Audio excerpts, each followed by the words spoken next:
Mukhang malakas ngayon yung katawan mo, James, ah. Kayang-kaya mo siguro yan yung 3 container na ipagsabay-sabay. Hindi rin. Grabe bukal na ito.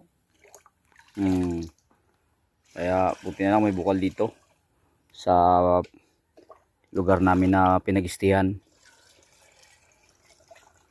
Overnight kami dito kagabi. Oo nga, kasi hindi ka naman pwede mag-overnight ng araw. Hehe. Yun, mukhang mapapasabak ngayon si Car. Pag buhat ng mga container na yan.